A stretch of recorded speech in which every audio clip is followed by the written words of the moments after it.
Test. Okay, welcome back. So this video is for grade 10 advanced. We'll be discussing the first chapter 1, which is vibration and waves, and we'll be only focusing on the first part, which is the periodic motion.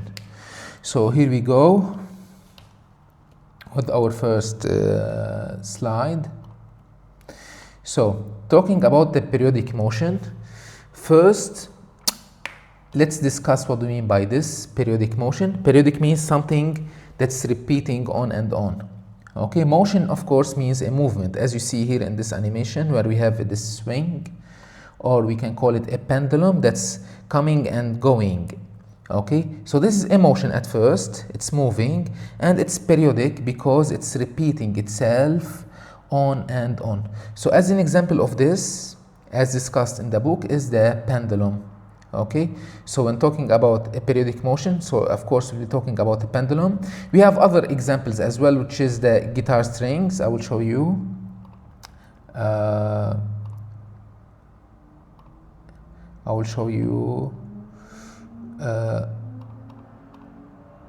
Yeah, similar to this one. So we have a periodic motion of the strings are coming and going every time the musician is hitting the guitar. So this is another example, of course, of a periodic motion. So the most important part here were these motions, okay, which all repeat in regular cycle. I think regular cycle is the most important word here. A regular cycle, as you see here in the animation, it's repeating itself on and on. It's not stopping. So we have a going on cycle, not stopping. So this what we mean, that's what we mean by a periodic motion. Next, so for every periodic motion, or for every wave at least, we can draw this picture or this animation. Okay, so because it's a repeating cycle, as we discussed in the previous slide, so the cycle is repeating itself. So this is the first cycle. From here, from this point, it goes up to this point. So this is the first cycle. Then we have another cycle starts. Okay, so this is cycle 2. So what time or how much time it's taking to complete one cycle, that's what you call by the period. Sometimes it's taking, so let's say from this point, that's what you call by the crest, the highest point, till the next highest point, till here. So this, I don't want to say distance, but this gap is called the period T. So it's expressed in seconds, but sometimes it could be very short, like 1 second or 2 seconds. Sometimes it's like in minutes or in hours as well. So that's what we mean by a period of T. So we have another thing to discuss here, also the amplitude of the wave. As you see here, the amplitude is the distance from the middle, from the equilibrium position, that's what we call by the equilibrium position, till the highest point, till here, the highest point. So from the equilibrium position till the highest point, and this is what we call, and this distance is called the amplitude. The unit of the amplitude is in meter, however here the period have to be in seconds. All right, moving on. Continue to discuss the simple harmonic motion. So let's discuss the picture first to define what we mean by the simple harmonic motion. So imagine we have the spring at the beginning attached with no mass. No mass is attached to it, so that's what we mean by 0 meter. It's not extended. Okay, that's the original position of the spring. When we attach the mass, look here, the mg, let's imagine it's 1 kilogram. So the spring will be extended down. Okay, it will be extended like, let's see here, it's 1 meter. Let's say it's 1 meter. Okay, so when we attach a 1 kilogram to the spring, it's extended 1 meter. When we attach, look here in the third case, when we attach 2 kilogram, let's see, or let's suppose it's 2 kilogram, the spring is extended more and more, and let's consider this as 2 meter. Okay, so that's what we mean by a simple harmonic motion.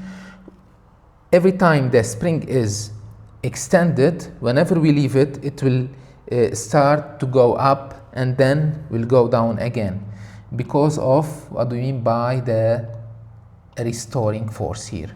Okay, restore the object means go back to its initial position. Okay, so let's read it together.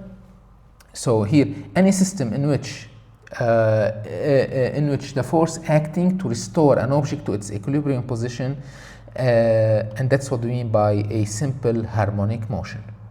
Okay, and by the way, they are the distance, the extension of the spring and the mass attached to it are proportional. Okay, they are proportional, and that's what we mean by a simple harmonic motion. Who was the first to discuss that? Mr. Hooke.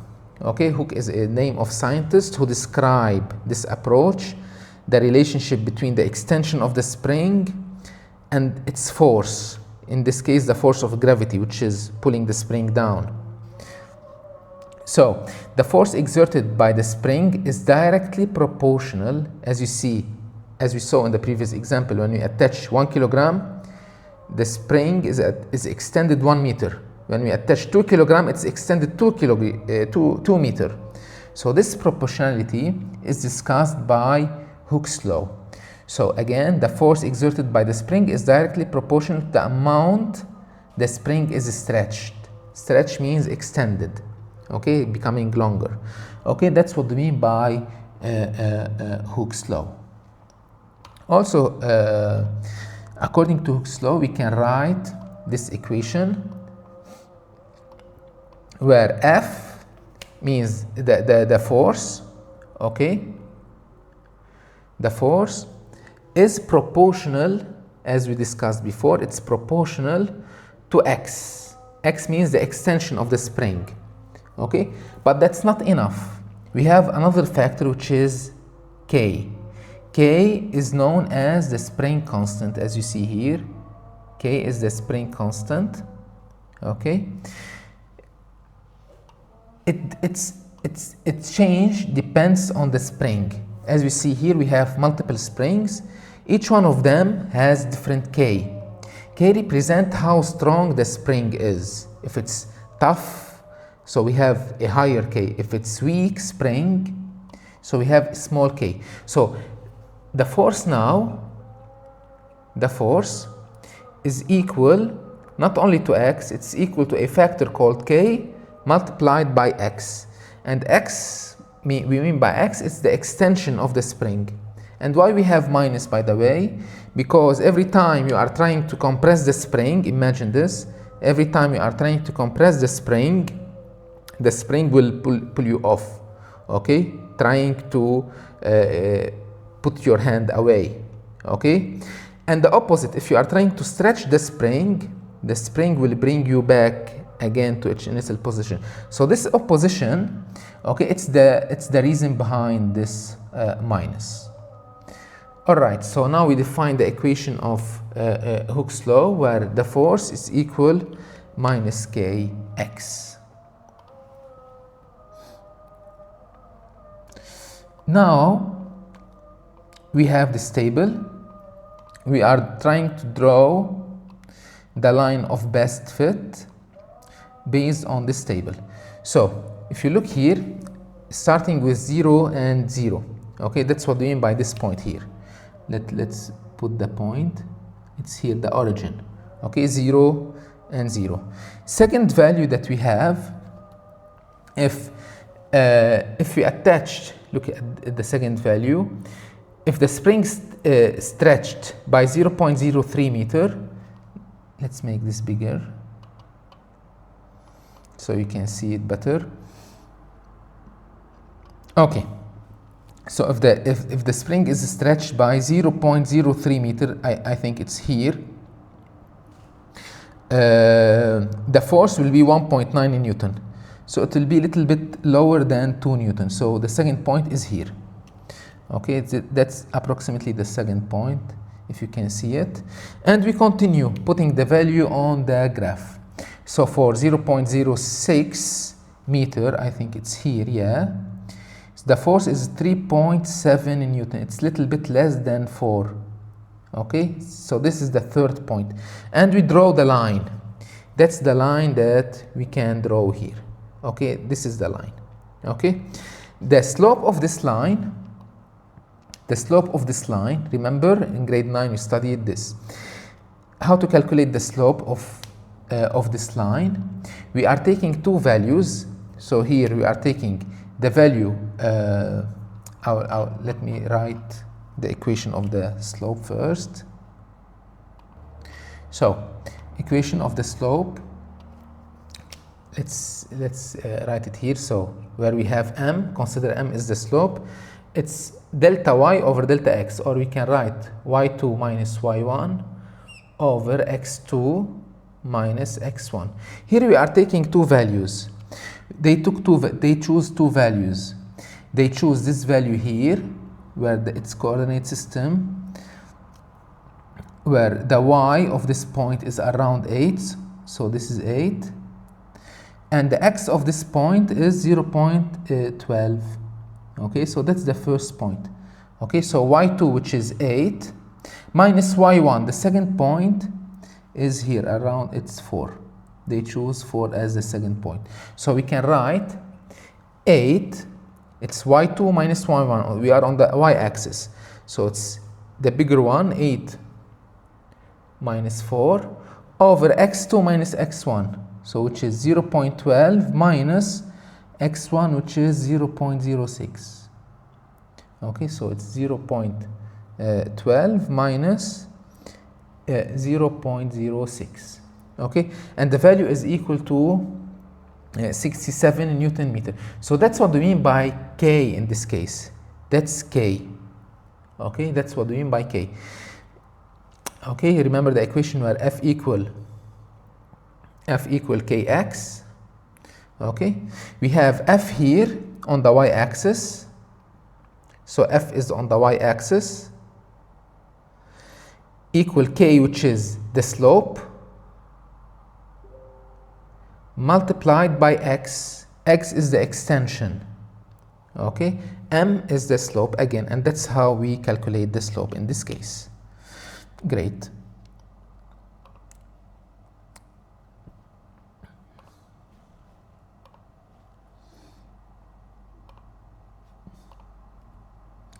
Next slide.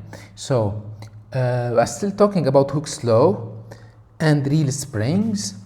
Here they are trying to tell us that this equation of F equal Kx is not applied every time for all springs. Some springs, like you see here in this picture, are deformed or are destroyed. As you see, they are extended more than enough. Okay, they are destroyed. So in this case, we cannot apply Hooke's law equation where F equal Kx. Even for elastic bands or for rubber bands, as you see here, rubber bands, Hooke's law is not applied. Okay, only for the springs that they are functioning well. Continue going back to the same graph here, but this time talking about the potential energy. So we already discussed the force of the spring according to Hooke's law, F equal Kx. The second step is to define the energy. Second step is to talk about the energy. Okay, so how to define the energy according to this graph if we have no equation? So the energy will be equal to the area. Look at this important sentence here. It's about the area, as you see here. So the energy or the potential energy is equal to the area under the force. Okay, and the distance graph. Okay, and the distance graph. So here we have a force on the y-axis and the distance graph on the x-axis. Okay, we draw, if you remember in the previous slide, we draw a line of best fit. And now what do we have? We have like a triangle. Okay, what's the area of the triangle? If you remember, area of a triangle is equal to the half multiplied by the base multiplied by the height. Okay, what's the base of this triangle? As you see here, it's 0.16. Okay, so that's the base. So its area will be half multiplied by the base 0.16 multiplied by the height. How high is this triangle? It's around 10.5. It's less than 11 by a little bit. Let's consider by 10.8, let's say. Okay, by doing this calculation, we calculate the energy of the spring by only calculating the area of this triangle. Let's do it together.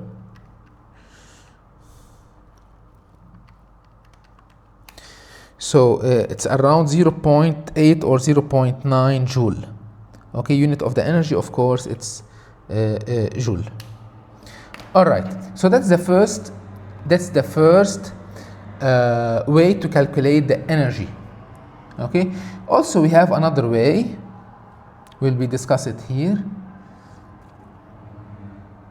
in this slide.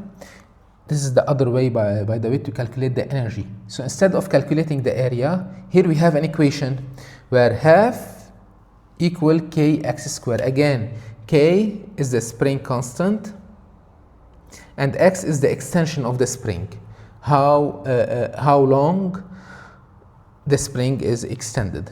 It's half kx squared, and of course the unit is in joule also. Here we reach the second part of the lesson, still talking about the spring, where we attach a mass to it, but this time it's horizontal instead of vertical. As you see here, we put the system on a table, okay, and the spring, of course, or the mass, start to moving back and forth on the table. Imagine this mass is moving in 3 different scenarios. Okay, here we attach the mass, and this mass start to move, compress the spring, and then it's extend the spring. Okay, it's moving this way. So let's discuss the first scenario, or the first case. They said that we have V equal to 0, means the mass is not moving. So I'm attaching, or I'm stretching the mass with my hand. I'm still holding it. That's why the velocity is still 0. So what kind of energy do we have here? Of course, we don't have kinetic energy. In this case, the kinetic energy is 0. We don't have kinetic energy because there is no motion. Because there is no motion. When we have motion, then we have kinetic energy. So in this case, it's 0 because the velocity is equal to 0. It's not moving. But what do we have on the other side? We have the potential energy, PE. PE is maximum here. It's max, reaching its maximum. Okay, why? Because the spring is extended to the maximum. Okay, the spring is extended to the maximum. So that's why the potential energy is maximum. Okay, however, it's not moving, so the kinetic energy is equal to 0. Let's move on to the second scenario here, second part, where the spring or the mass start to move. Look at the velocity vector here in red. It start moving. So we do have a kinetic energy. Kinetic energy exists. Okay, it's not 0 anymore. It has a value, a number, because the mass is moving, and also because it's moving because of the spring. The spring is still attracting the mass to the wall. So still also the potential energy exists as well. So both form of energy exist in this case. Okay, because the mass again start to move, and the spring also bringing the mass to the wall. So we have a potential energy. In the third case, in the third scenario here, in the middle position, okay, in the middle, as you see here, this line, where the object reach the middle position, here the velocity is maximum. Okay, so velocity is maximum means the kinetic energy is also maximum. Okay, so kinetic energy is maximum because look at the velocity vector, how long it is. Here it's too short. Here velocity vector is long, means it's moving too fast.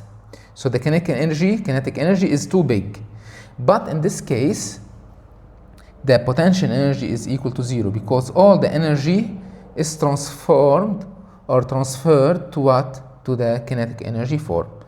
So in this case, the mass, this object, the mass is compressing the spring. The spring is doing nothing at this instant. The object is the main actor, because the mass is compressing the spring. Okay, let's move on to the second part of this diagram, where we have, let's erase this first. All right, so here is the second part. Look at this. Here the spring is compressed to the maximum. Okay, look how small it becomes. It's compressed to the maximum, and the velocity, the object, is equal to 0, means the object is not moving. So of course the kinetic energy will be equal to 0, because the object is not moving at all. Velocity equal to 0. Of course kinetic energy is 0 as well. However, the spring is compressed to the maximum. Look how small it is. So the moment the spring releases its energy, okay, the potential energy is too high. It's maximum here in this case. It's maximum. The potential energy of the spring in this case is maximum. Again, and this cycle repeat on and on. So this is kind also of a periodic motion, the one that we discussed at the beginning of this lesson. So here when the spring push the mass, of course the mass start to move. We have V, so we have kinetic energy as well. Kinetic energy exists, and also because it's moving because of the spring, so potential energy exists as well. So that was for this diagram. We have two different types of energy. We have the kinetic energy and the potential energy. They are communicating with each other, transforming energy from one kind to another kind of energy. All right, we have an example here. So let's see. So the spring constant and the energy of a spring. So a spring stretched by, as you see here, a spring stretched by 18 centimeter. Okay, so x, so first we have to write the given. So x is equal to 18 centimeter. When a bag of potato weighing 56 Newton is suspended from its end. So here we have a 56 Newton attached to the spring. As you see here, we have the spring. Okay, the spring is extended by 18 centimeter. Okay, because of this force of 56 Newton.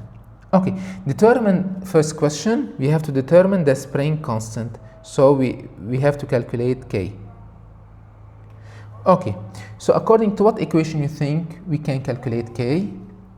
Of course, according to Hooke's law,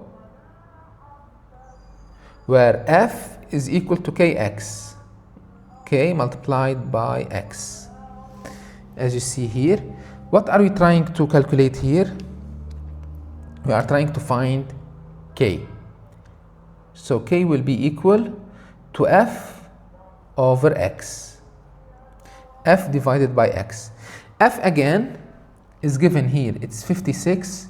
F, remember, force of gravity is equal to mg, which is 56 Newton over the X, the extension, which is 18 centimeter. But don't forget, we have to convert it to meter. So it becomes 0.18.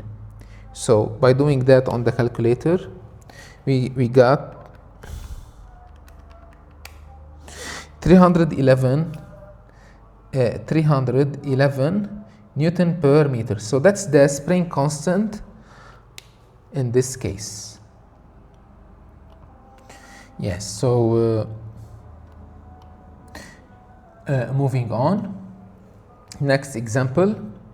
So again, another question. So what is the spring constant of a spring that's stretched 12 centimeter? X represent the stretch of the spring, 12 centimeter. When the object weighing is 24 Newton, so F force of gravity we mean here is 24 Newton. So the question is, what is the spring constant? What is the spring constant? So they're asking for K.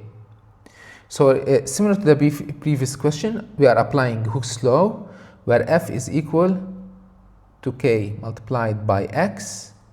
So K in this case will be equal F over X, where F is equal to 24 over 0.12. Don't forget to convert it to meter, and the answer in this case will be equal to 200 Newton per meter. It's equal to 200 Newton per meter. All right, so that was for the first question. Second one, I think asking for what's the spring elastic asking for energy. So we have the spring constant where it's equal to 144 Newton per meter is compressed by 16.5 centimeter. Okay, you can guess that it's X from the unit. The extension is in centimeter, so it's 16.5 centimeter. What is the spring potential energy? Okay, we are calculating potential energy of this spring. So how to do this?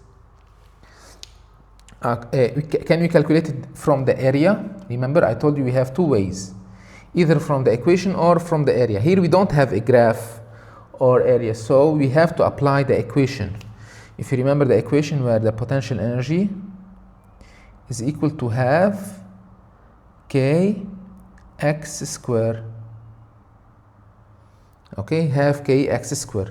So half K is given, it's 144 multiplied by x square, it's 16.5 centimeter, but of course we have to convert it to meter, and the answer is, so it's half multiplied by 144 multiplied by 0.165 square, and the answer is around 1.96, and the unit of course is in joule because it's about energy. Great. Let's move on to the next slide. Okay, another questions, of course. So we have a spring that has a 56 Newton per meter. That's K, spring constant. How far it will be stretched when the block weighting 18 Newton is hung from its end? So in this case, K is given. It's 56 Newton per meter. How far it's stretched? How far means the X, we don't know. They are asking us how far will it stretch when the block weighting 18 Newton. Again, we are still working on the same equation, which is Hooke's law. Again, where F equal K multiplied by X. So in this case, X will be equal to F over K, or you can do it on the calculator all the way with a shift solve.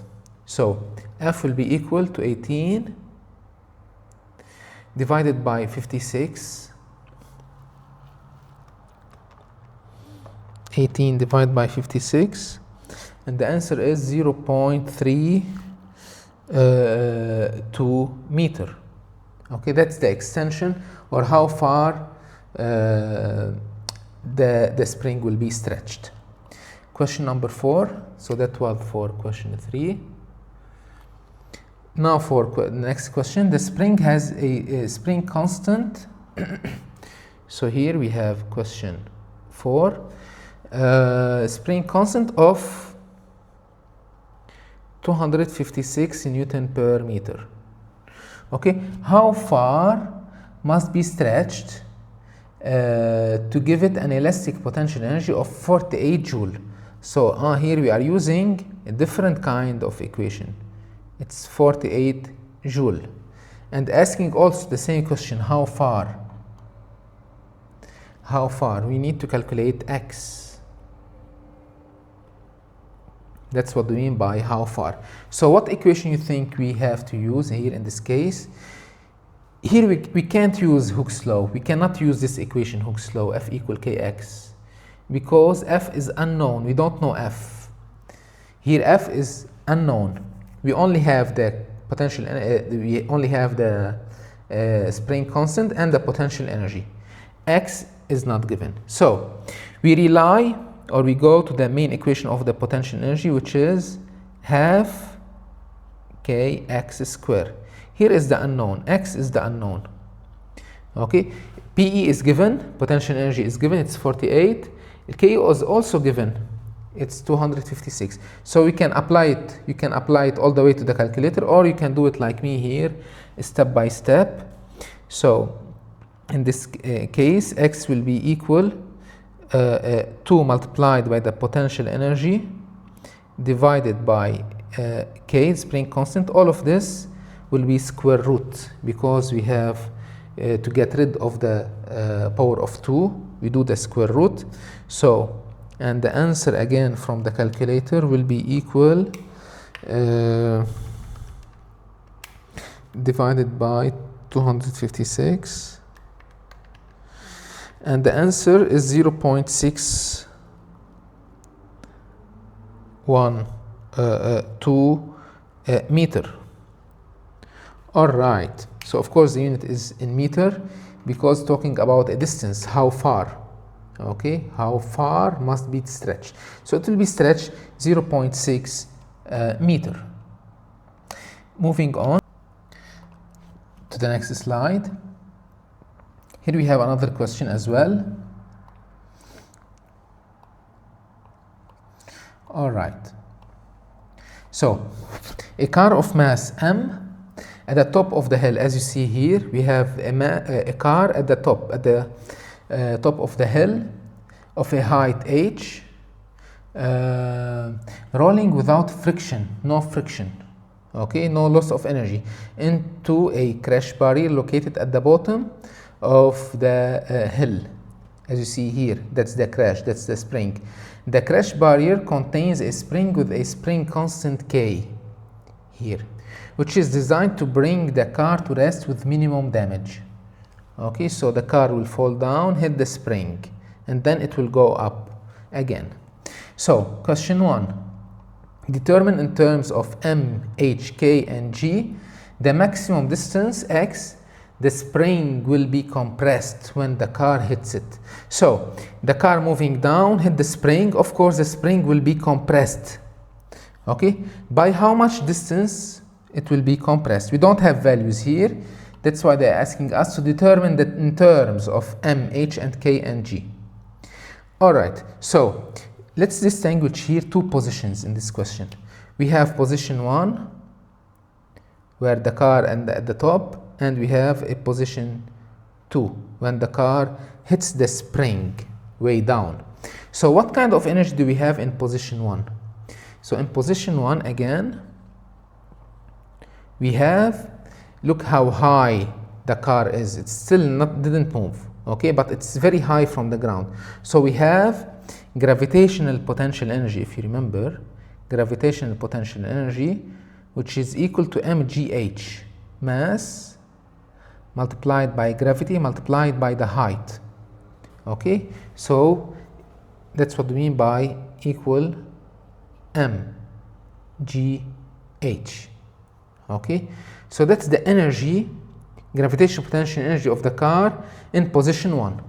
In position 2, what kind of energy do we have? We have the elastic potential energy. Okay, we have the elastic energy, which is equal, as we discussed earlier, it's half k x square. Okay, when the spring is compressed, we have this kind of energy, half k x square. So because there is no friction, we saw, or we read here in the beginning, there is no friction, so no loss of energy. There is no loss of energy in this system. So we can write that 1 is equal to 2, So in position 1, the car is equal in position 2. So we can write that mgh, mass multiplied by gravity multiplied by the height, is equal to half kx square.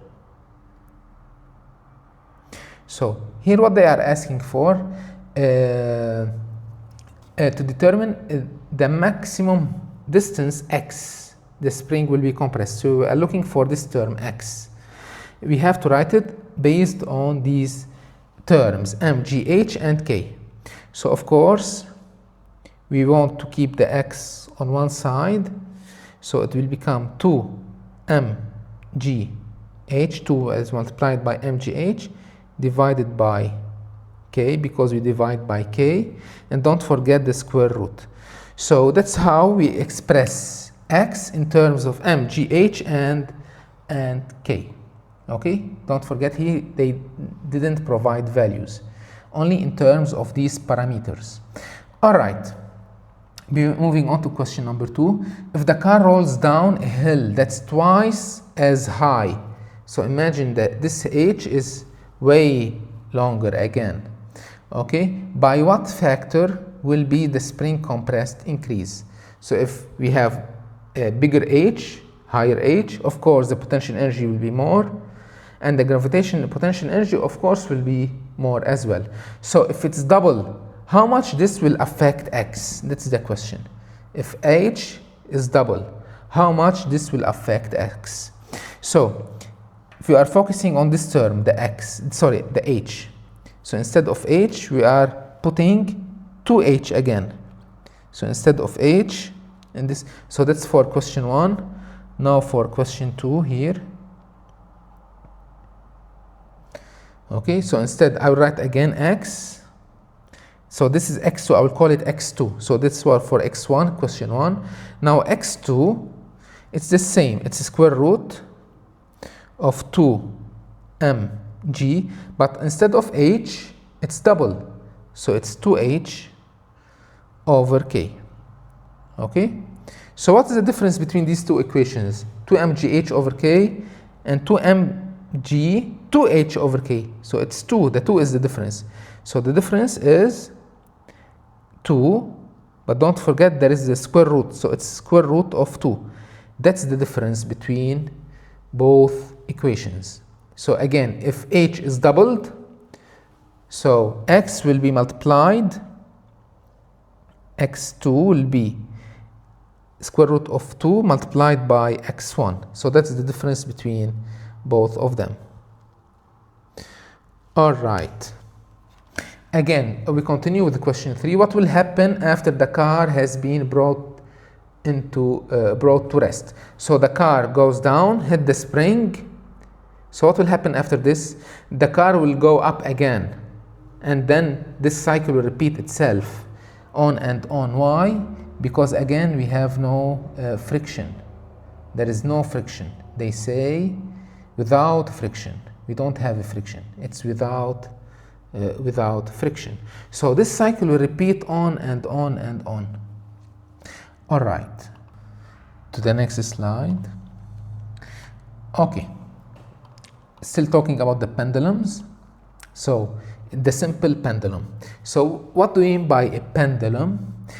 As you see here in this picture, it's the same pendulum, it's the same system, but in different positions. So it's about a cord or a spring or a cord attached to a mass. So this mass comes and go every time, and that's what we call by a simple pendulum. We have a mass attached to the cord, as you see here, in different positions. Okay, so let's look at the first here. We have Ft. What do you mean by Ft? It's the force of tension, okay, of the cord, because we have the cord. It's little bit tilted, it's not straight, okay, it's tilted to your right. And then we have the force of gravity, which is downward, straight down. Okay, the resultant of these two forces give us what do we call by F net, the restoring force here. Okay, that's F net. Okay, because Ft is up, the force of gravity is down, we have a small force called F net that's bring the mass this way. Let's look at the other extremity here. We have the force, the tension force is up, the force of gravity down. The resultant of these two forces give us F net, which is to the inside. As you see here, F net, both F net, this is F net 3 and this is F net 1. First position and third position. As you see here, so this is 1, this is 3, I mean. So both forces trying to bring the pendulum to the middle. Here is the middle. What's happening here in the middle? The force of gravity, which is downward, okay, is cancelled by the tension force. Okay, so here in this case we don't have a restoring force. The only restoring force is here and here because of F net. So let's read this sentence here, important sentence. At the equilibrium position, the restoring force, where is the equilibrium position? Here is the equilibrium position, in the middle.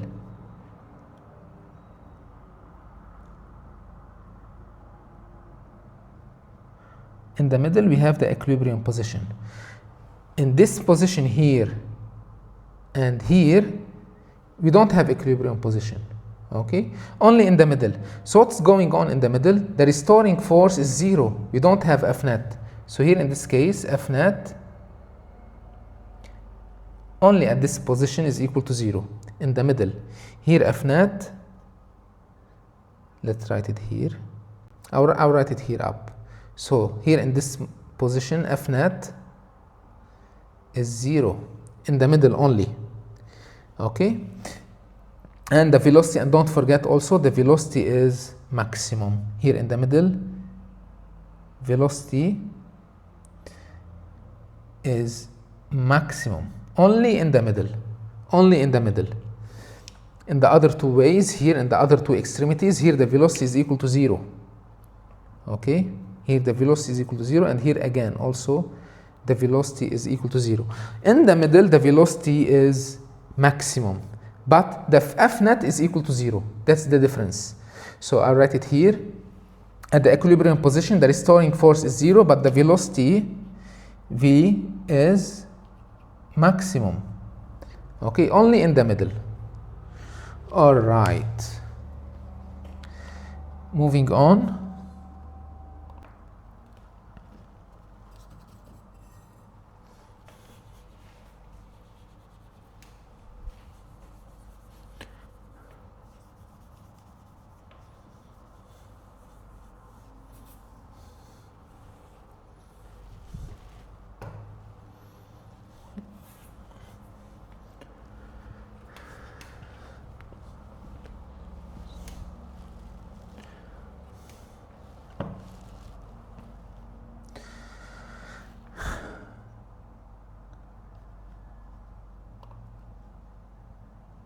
All right, so here we are talking about the resonance. So I will show you something here about the resonance. I hope we have, yeah, that's it here. So imagine this scenario where we have a boy is pushed by his friend. So the boy is swinging, okay, go and come, playing the swing. And every time the boy come back, his friend push him again up. Okay, so there is a force exerted every time the boy come back again. So what can you imagine? After many times, the boy will become too high in the air, and it will become too dangerous. The swing will bring him up in the air because of this force. That's what we call by resonance. So resonance occurs when we have a force applied to a vibrating or oscillating. Oscillating means like the pendulum, like the swing here. That's what we mean by oscillating. So occurs when the force are applied to a variation of oscillating object at time intervals equal to the period of oscillation. So every time the boy make a cycle, go up and down again. So this is one cycle. He is his friend, the other friend, is pushing him again.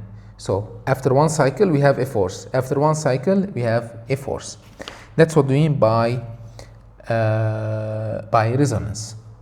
So as a result of that, the amplitude increase, that's what you have to know. The amplitude increase after the resonance. Oops. All right. Amplitude increase.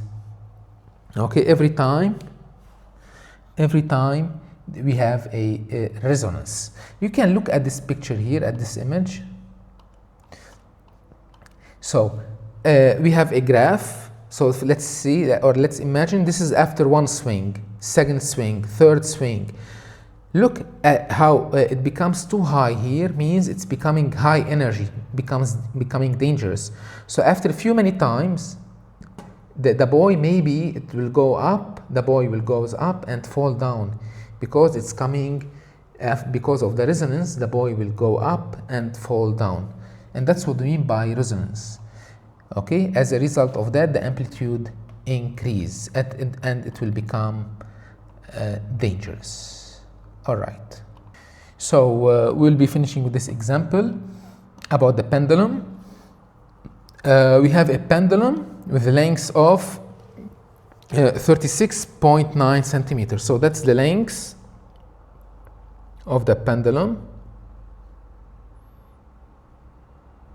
Okay, has a period of 1.22 seconds. So period is given 22 seconds. All right, so what's the gravitational field at the pendulum location? So asking for the gravity, G, which is the unknown. So again, depends or based on the equation of the pendulum, where T is equal 2 pi square root of L divided by the gravity. Okay, so the unknown here is the gravity. The T is given and the L is given as well. So let's rearrange the equation. So let's get rid of the square root first. So it's T square equal 4 pi square L over the gravity. So now the gravity will be equal. You can do this on the calculator all the way. And skipping these steps, so it will be equal 4 pi square L over T square. So let's do this on the calculator. So 4 pi square multiplied by L, which is, again, you have to convert this to meter. It's becoming 0.369. All right, and then divided by the time square, divided by 122 square. And the answer is 9.78, or we can round it to 9.8 meter per second square. So that's how we calculate the gravity based on the pendulum. I hope we summarize the whole lesson, and see you on the next video. Thank you for watching, and see you next week.